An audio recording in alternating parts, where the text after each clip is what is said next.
Et on termine cet après-midi en beauté avec la catégorie wakeboard. Et on débutera avec Loïc Deschaux, Jean-Baptiste Nacher, Théo Balsa, Clément Nadal, Jules Lavieille et Maxime Roux. Pour, là, ça va envoyer du lourd, ça va envoyer du bois. Il va y avoir du vrai spectacle. Enfin, il y a déjà eu du spectacle, mais là, il y aura encore plus de spectacle parce que, évidemment, il y a encore plus de puissance. Et là, évidemment, il y a la chausse qui relie l'homme à la planche. Exactement, Olivier. Là, on va voir du haut niveau. Et ça va débuter avec Loïc Deschaux. Allez, c'est parti, Loïc Deschaux. Allez, Loïc. Pour cette catégorie wakeboard, la catégorie reine. C'est parti. Sur le kicker intérieur avec un Moby Dick gravé, on appelle ça un Moby Dick comme la baleine. Et là, installez-vous confortablement et vous n'avez plus qu'à déguster et à regarder. Et vous allez être impressionné parce que vous allez voir, les images sont sublimes. Regardez un peu la Allez, taille l'envol, là, du blocage. Phénoménal. Il sort carrément de la caméra tellement il s'envole. Ok, Ouais. le S-Mob. Sortez les appareils photo. Parce que Ah ouais, là, il y a belle 3-13, photo à faire. il est passé. Ils font des blocages et ils arrivent à passer le palonnier dans le dos. Quel recul. Il est chaud. Il est chaud. Et je vous rappelle, 14 ans. Hein. Non, mais là, Et qu'est-ce que ce sera quand il y en aura 20? il est juste ultra impressionnant. Le back mob à l'intérieur. Et là, il va reprendre de la vitesse. Là. Il passe le module en entier. Le toe side back. Aïe, aïe, aïe, aïe, il s'est enflammé. Il est parti en bascule arrière. Et c'est un tout petit peu laissé emporter par... Mais il a complètement changé son run. C'est pas ça qu'on avait vu en qualification. C'est impressionnant parce que même tout à l'heure, dans son autre catégorie, il partait pas sur ce run là. C'est assez perturbant là. Je sais pas pourquoi il a changé son run. En tout cas, Ouais. il nous a quand même bouche bée. Il est parti très très fort. Et est-ce qu'il ne s'est pas retrouvé complètement grisé et emporté par son élan là, en fin de run? Je sais pas, il a peut-être essayé de changer un peu son run. C'était pas l'ordre de tricks qu'il avait prévu sur ses autres gros cages. Là c'est énorme. Et il prend 55 points quand même. Ouais, quand même. Bah, écoutez, au moins c'est pour donner le tempo. Après, il est très très propre, très impressionnant. C'était le premier rider. Ouais, c'était le premier à l'heure. Le deuxième, c'est JB, Jean-Baptiste Nacher, 25 ans, 7e l'année dernière. JB aussi, vous allez voir, il est très impressionnant. Très explosif. Hein. Là, faut prendre un peu de recul parce que il risque de sortir de la caméra tellement il est ample. Ça, c'est un petit message que vous adressez à la notre réalisation. Ah, c'est peut-être. ça, ouais. Pour avoir des plans un peu moins serrés, Ouais, pour pas se faire surprendre. Alors qu'il est capable d'aller très très haut et très très fort. En tout cas, les images, elles sont sublimes. Le backside, 720 degrés. Olé, ça aussi. Allez, ça passe fort. Et regardez là. Regardez en vrai. Le 3-15. Oh, il est passé. Il est passé, ouais. Il va bloquer à l'intérieur aussi avec un front blind. Plein de termes, un peu le chromob. Ah, ils sont des termes de spécialistes hein, aussi, là, Xavier. Je vous donne les termes et puis après je vous tout à fait. expliquerai tout ça à tête reposée. Mais là, voilà, pour l'instant il est très chaud. Il a mis tous ses tricks de... Ok, le toe side, back roll, invert aussi, ça passe. Alors qu'est-ce qu'il va nous préparer pour la fin du run sur le gros module? Jusqu'à présent, ça a souvent été en fin de run hein, où les fautes se sont accumulées, évidemment dues à la fatigue. Exactement. Vous l'aviez prévu, encore une Olivier. fois. C'est quand on arrive sur cette fin de run là où la fatigue et les bras sont très très lourds. Et là, on le voit, il part direct sur des très grosses figures d'entrée de run sur le premier ou le deuxième virage avec, là on l'a vu, un 3-15, donc un décollage, ce qu'on appelle un Riley, puis après il fait une vrille et demi, 540 degrés. Vous allez le voir sur le R-Trix tout à l'heure. Là évidemment, juste en termes d'énergie, là je peux vous dire que les abdos, les avant-bras, le gainage, il faut un sacré costaud. Sacré physique. Allez, c'est parti avec Théo Balsa et c'est un gros mois de juillet donc pour la Fédération française de ski nautique et de wakeboard et de wake ski ATC. Oui, il reste sur la et, il nous ça fait peur, hein, là, Théo. Oh là Début de là, son bah alors. run. Allez Théo. Ouais. Ah, énorme par contre le 90210. Toe side, front side, 3-13 avec le front blind à l'intérieur. Et il commence à chauffer. Ouais, c'était pas facile peut-être l'attente. Ouh, l'énorme 3-13. C'est énorme ce qu'il a envoyé. Hein. C'est assez impressionnant. Ça c'est très très joli aussi. Entrée en toe backside, 3, sortie. En 3 encore. Allez Théo, avec le blocage. Le petit back blind à l'intérieur. C'est quand même sur un gros module de spark. Oui, c'est parfait ça. Le back blind passe. Allez Théo. Allez, allez. Le allez, maintenant on va aller chercher le tremplin. Et la dernière difficulté, ça passe. Oui, c'est parfait. Il est bon. 55 pour Loïc, 53 pour Jean-Baptiste. Et Théo, qu'est-ce qu'il va nous sortir comme score? Là, normalement, ça passe devant. Finit son run tout propre. Il y a de fortes chances qu'il passe devant. C'est un super beau chromob. Ouais. Joli grab. Et puis là, qu'est-ce qui se passe? On ne sait pas. En fait, c'est le tout début hein, où il y a eu quand même cette petite alerte juste après le premier tremplin. Il y a eu une petite alerte, mais c'est très bien ressaisi pour se relancer tout de suite et remettre une grosse pression. Beaucoup d'intensité sur toutes ces tricks. 58, ça le place en tête provisoirement sur cette finale en wakeboard. C'est bien ce Théo Balsas, leader. Allez, c'est parti pour Clément Nadal. 4e à s'élancer sur cette finale avec masculine. Énorme toe side. Ça part très fort. Il est chaud, Clément. Allez. Ça aussi, c'est très propre. Il l'a bien posé. Hein. Il va prendre la vitesse. KGB. Non. Ah, ouh, avec... Mais non. Mais si, oui, ça arrive même au plus grand. Il s'est blessé sur une compétition en Italie il y a au moins 2 semaines, il me semble déjà. Et en fait, il ride depuis hier hein, pour ce championnat de France. Avec un mal au dos. Ouais, peut-être en manque de rythme alors du coup. Et ben non, il a mal en fait. Je crois qu'il ride, mais qu'il est tellement content et passionné qu'il il a... Et le 8, hein. Le 8 pour Clément Nadal, pour sa première figure, son premier trick. Et derrière, alors là ça doit lui faire encore plus mal, parce que s'il a mal au dos, là la position à la réception. Et bah du coup c'est chaud. Allez, c'est parti avec Jules Lavieille désormais. Le chromob, lui aussi. D'entrée de jeu sur le kicker de gauche. Après, rien n'est perdu hein, pour Clément Nadal. Hein. On rappelle qu'on garde le score de la meilleure manche. Et le 3-13 il est passé. Le back mob à l'intérieur.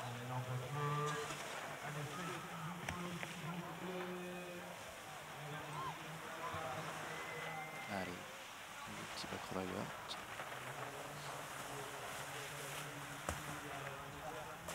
Ouais, le petit rewind dans le curb. Donc il y a quand même Jules, Théo et Clément qu'on a vu chuter. Et surtout il y a quelques minutes en skate quoi. Là ils enchaînent. Physiquement déjà c'est costaud. Olé. Ouais. C'est un ninja parce que là franchement. Allez, et le dernier tremplin, et ça passe. C'est parfait. Super souple. Est-ce que ça va être mieux que Théo Balsas? C'est pas sûr quand même. Pour Jules Lavieille. On est un peu moins rentré dans son run que sur les runs précédents. C'était un tout petit peu moins spectaculaire. Ça n'en demeure pas moins. C'était très très propre hein, à l'image de cette figure. C'est correct, hein, tout ça c'est correct. C'est sans fioriture. Oui, bon, après il prend pas trop de risques. 47, mais voilà, voilà, il finit son run proprement. Voilà, c'est ce qu'on disait. On s'est moins enflammé que sur les runs précédents. Le score de 47 pour Jules Lavieille, c'était moins explosif. Voilà, mais que après, on sait qu'il Loïc Deschaux, Jean-Baptiste ou Théo. Allez, Maxime Roux, qui est très jeune aussi, hein, il a 15 ans et 15 il ans, est Maxime surclassé Roux, en Open. Maxouloulou, 15 ans. Impressionnant. Allez, c'est parti pour Maxime Roux Allez, qui Max. s'élance sur son run. Premier run pour Maxime Roux, c'est le dernier de cette première manche. Gros chrono grabé, il est passé. Nickel. Lui aussi, il était au championnat du monde. Hein. Et lui, Argentine. il a une particularité parce qu'il est champion de câble et de bateau. Il fait les deux modes de traction. Ouais. Et il est très fort aussi en bateau. Et il arrive à allier le sport de haut niveau. Oui, c'est parfait. Et les études, Maxime Roux, 15 ans quand même. Partir en Argentine, il n'est pas parti 3 jours. Quoi, hein. Non, c'est très sérieux, ouais. très bien entouré. Travailler à côté, et c'est ce qui est réussi pour l'instant à merveille et à la perfection. C'est bien ce que fait Maxime Roux pour l'instant sur son premier run. On arrive à la fin du parcours. Allez, du relâchement là, avant d'aller chercher les dernières difficultés. Transfert de 7 sur le... Oh, le back 5, il est passé. Il est passé et allez, il va chercher maintenant le dernier tremplin. Il va prendre celui de gauche. Allez. Backside 7, parfait. le backside 9. Oh, il chute. À la réception, mais il chute. La tête la première à la réception pour Maxime Roux. La chute en fin de run. Quel dommage. Il avait un run parfait. Est-ce qu'il aurait dû faire un 7 plutôt qu'un 9? Alors, est-ce qu'il aurait dû faire 2 vrilles? Vous auriez fait quoi, vous? Alors moi, je lui aurais dit de faire 2 vrilles. Mais là, il a voulu mettre 2 vrilles et demie. Alors ça, c'était au début. Hein. Ça, c'est le début. C'est le début. Son run en entier. Mais là, il avait déjà un super run après. Clairement, il mettait son 9. Il l'a mis hein, en qualif. Il l'a mis super propre d'ailleurs. En qualification. Et donc, peut-être qu'il avait la confiance pour le mettre. Ah, c'est dommage. Ouais, il mettait ce premier run là. Il pouvait nous envoyer. Il pouvait envoyer un gros score. Hein. Ouais, puis il pouvait se lâcher en plus sur le deuxième run et nous faire un super spectacle. En tout cas, ce qui est certain, c'est que c'est Clément Nadal qui va s'élancer en premier sur ce deuxième run. Avec le run là, de Maxime Roux, avant d'aller chercher malheureusement cette chute. Pourtant, il y avait du relâchement. Regardez à l'abord de ce dernier tremplin. Et une grosse impulsion. Et malheureusement, c'est juste sur la réception. Elle avait peut-être fait le plus dur d'ailleurs. Juste sur la réception. Oui, est-ce qu'on pénalise la chute? Et le dilemme, c'est fait 60 pour Maxime 60 Roux. Points, ouais. Voilà, vous imaginez s'il n'avait pas chuté. Donc là, on est sur un podium composé de Maxime Roux sur la plus haute marche, Théo Balsas sur la deuxième et Loïc Deschaux sur la troisième. Une fourche métallique qui est capable d'attraper la corde. Allez, c'est parti. Allez, c'est parti pour Clément Nadal. Donc sur la deuxième manche pour partir très fort. Il est monté haut. Hein. Il a fait 20 mètres. Ouais. 30 mètres de saut. Et 30 mètres, vous imaginez, c'est un immeuble de 5 étages. Hein. Non. Il est parti haut aussi, celui-là. KGB de l'espace, on appelle ça. De l'espace, ouais. Le 3-13 à l'intérieur aussi, très massif. Allez Clem, on sait. Oh, il est beau le smog. Il est chaud bouillant là. Hein. Allez, il faut aller au bout là. Faut aller au bout. Oh, ça c'est très technique. Ouais. Faut pas se louper. Non, ça passe. Il en fait tous les jours des comme ça. Allez Clem.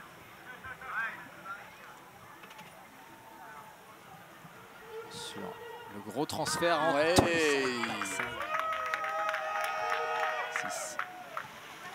Le Moby Dick. Le Moby Dick, qu'est-ce que j'ai dit?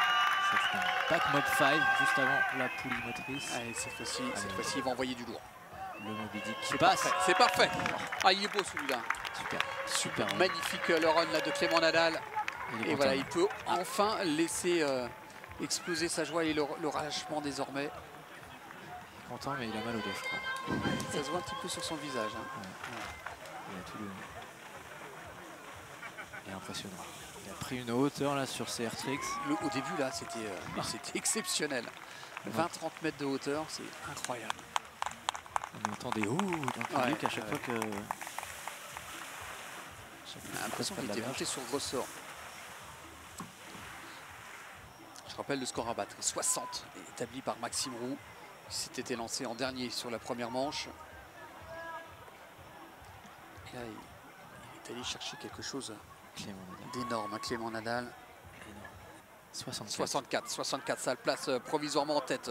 Clément Nadal de cette compétition après la déception et la chute sur la première manche. Il vient de placer une barre à 64, Clément Nadal. Il prend la tête. Ça va obliger tout le monde à s'élancer, puisque Maxime Roux disait peut-être que finalement je pourrais rester bien au sec. Jean-Baptiste, non, c'est Jules Lavieille. Allez, et bah dis donc. Jules Lavieille qui débute lui aussi son parcours. Il a pris la tête, hein, Clément. Oui, il a pris la tête, effectivement, avec ce 64 de l'espace. Comme quoi. C'était 47 dans la première manche pour Jules Lavieille. Ah, il est beau celui-là aussi. Le 3-13. Devant la plage. Allez. Ça sort. Ouais. Il peut perdre quelques points là-dessus.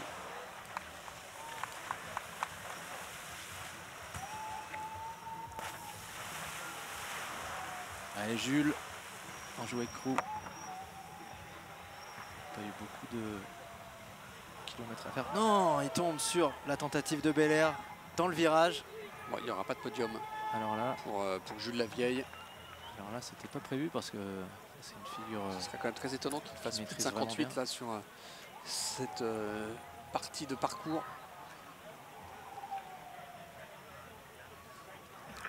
Commencé, ouais, c'était bien commencé. C'était moins impressionnant que Clément Nadal quand même sur le premier tremplin. C'est vrai que Clément, on l'a ressenti juste en impression comme ça. L'impression visuelle était quand même assez phénoménale. Donc en fait, il n'y aura pas de note sur les 10 premières années. Sur ce deuxième passage pour Clément Lavieille. On reste sur la note du premier run. Les athlètes de l'équipe de France pour venir s'entraîner. Allez, on est parti avec Jean-Baptiste Nacher désormais, 53 dans le premier run pour JB. Allez JB, c'est parti.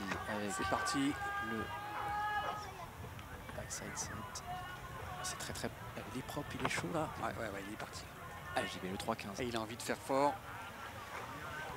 Oh non, il avait mis un 180 de plus tout à l'heure, mais c'est pas grave, pour l'instant c'est propre. Là, il envoie bien, ça s'enchaîne, c'est propre, il n'y a pas de faute.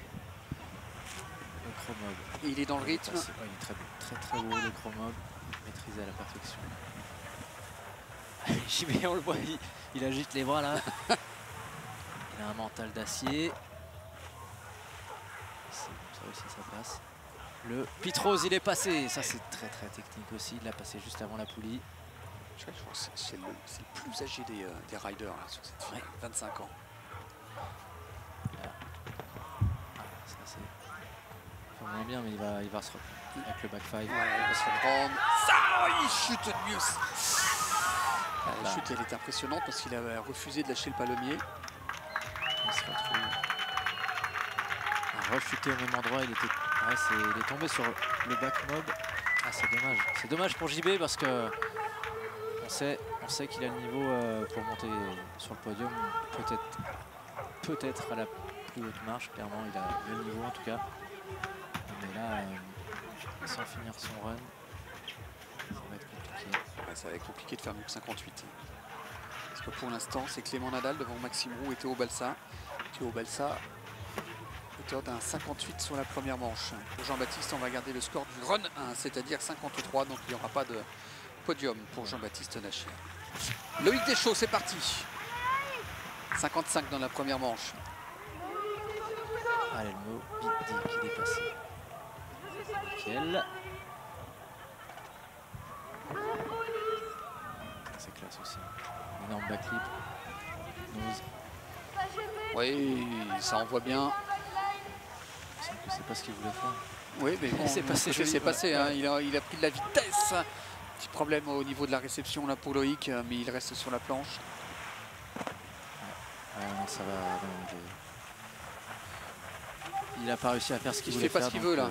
Donc là, il va juste terminer pour le fun. Voilà, peut-être qu'il va. Alors là, ce qui pourrait être cool, c'est qu'il nous fasse une figure un peu spectacle. Il se lâche un peu, puisqu'il sait que ce run ne va pas compter. Enfin, il sera moins bien noté que le. Alors, est-ce qu'il va nous tenter quelque chose d'impressionnant? Il y a des chances. Il prend des droits, qu'il faut regarder. Il va chercher des trucs. Hein. Le back 3. Bon, c'est joli, mais bon, ça rentrera pas dans les annales. On va pas le mettre dans la boîte à souvenirs. Ça c'est pas mal. Ouais, ça c'est pas mal pour terminer son run, Loïc Deschaux. Mais malheureusement, il y a de la déception sur le visage du jeune adolescent. Enfin, jeune adolescent, ouais, pléonasme. Après, il a beaucoup de temps par contre, pour arriver sur le podium open. C'était le début de son run. Et ce sera le run 1, communiquent les juges, qui comptera pour Loïc Deschaux. 55 points pour Loïc Deschaux. Donc en gros, ben, on peut d'ores et déjà vous annoncer le podium, puisque Théo Balsa est à 58, Maxime Roux 60 et Clément Nadal 64. Dans quel ordre désormais? That is the question. Ouais, effectivement là, c'est Clément. Alors oui, ça va être la course à détrôner Clément. Théo Balsa est parti. Il y a Théo Balsa maintenant et Maxime. C'est parti pour Théo Balsa. Il sait ce qu'il a à faire là. Ouais. Il sait qu'il faut faire mieux que 64. Et il sait en tout cas aussi qu'il est médaillé. Très très beau. Allez Théo. Ils sont très larges. C'est super. Oh, j'allais juste au moment où il dire, c'était bien posé, mais il s'en sort. Il reste. Il faut se remettre dans le rythme. Mais alors là, c'est quand même. C'est un funambule. Il est beau aussi celui-là. Ça peut le faire. Ça peut peut-être le faire. Ça peut faire mieux que 64 selon vous? Ouais. Ah, dommage, parce que ça c'est très technique, mais là il l'a pas eu hyper propre. Cela dit, sur ça peut peut-être se jouer la fin de parcours, là il a mis du rythme et il a envoyé du lourd. Allez, là il prend énormément de vitesse pour aller chercher le 9, il est passé. Waouh, la réception sur le dos, dommage, petite erreur parce que le 9 effectivement était passé. Il avait mis ses 2 vrilles et demi, mais là en termes de... Ah, il est KO. Il est fatigué là, putain, il a tout donné. Ah ouais, il a bossé, hein, parce que là on l'a vu en skate. Et donc les juges nous indiquent également que pour Théo on garde le run 1. Et ouais, donc il y a 58 points. Ils ont considéré que ce passage était moins bien que le premier, malgré les 2 vrilles et demi. Donc déjà une certitude, Théo Balsa est 3e. Reste à savoir maintenant comment vont se partager Clément Nadal et Maxime Roux les médailles. Allez, c'est parti pour Maxime Roux. Qu'est-ce qui va nous sortir Maxime, qui a fait 60 dans la première manche, l'avant-dernier concurrent, l'avant-dernier rider de cet après-midi ici sur le plan d'eau de Saint-Viaud. Magnifique base de loisirs, magnifique base nautique. Et du coup, c'est le dernier à s'élancer, puisque... oui, c'est le dernier à s'élancer, pardon. Ouais, parce que moi j'aurais aimé revoir Clément Nadal, mais non. C'est le dernier à s'élancer, effectivement. Allez, Maxime Roux. C'est maintenant, si tu veux monter sur le jeu. 3-13, il passe. Donc là, il a un spécial trick, ce qui est vraiment impressionnant sur ce module-ci. Est-ce qu'il va le mettre? Non. Il en est resté à son trick de sécurité, on va dire. Allez, c'est maintenant. C'est maintenant. Sur la dernière ligne, l'avant-dernière ligne. Maxime Roux. Le rider bateau câble avec le back. Non, c'est fini pour Max Roux. Quel dommage pour Maxime Roux de terminer de la sorte. Ah, il est déçu là, Maxime Roux. Eh ben, c'était une belle finale. Ouais, mais on n'a pas encore la confirmation de la note de Maxime Roux, mais ce serait quand même très étonnant que ça aille au-delà des 64. Et on va garder donc la note de la première manche pour Maxime Roux, avec donc Maxime Roux qui termine deuxième, et la victoire donc pour Clément Nadal. Clément Nadal donc qui réalise le doublé cet après-midi. Bravo, parce que franchement... Victoire de Clément Nadal dans la catégorie raid devant Maxime Roux et Théo Balsa. Voilà le podium. Super. Et voilà le palmarès de cette édition 2019. Une conclusion, un mot de conclusion, Xavier? Eh bien, j'étais très content de passer ce moment avec vous, Olivier. On a un champion, un double champion du coup. Un double champion impressionnant, Clément Nadal. Clément Nadal qui, même diminué, a survolé les deux épreuves. Il est un cran véritablement au-dessus par rapport aux autres. Eh bien, disons qu'il est habitué à ce câble, à ce téléski. Il est impressionnant. Il a une hauteur, il a une envie, il a une passion. C'est clairement l'un des passionnés que je connaisse dans la discipline. Bravo également à Salomé, effectivement, Salomé Lely, qui est allé chercher la victoire en U19 devant Soline Bourdon et Carla Macron. Merci à toutes et à tous. Merci Xavier pour cette belle après-midi ensoleillée ici sur le plan d'eau de Saint-Viaud. Merci à toutes les équipes techniques de Mangali Evans autour d'Éric Dupin à la réalisation. Merci à toutes et à tous et à très vite pour de nouvelles images de wakeboard et de wakeskate.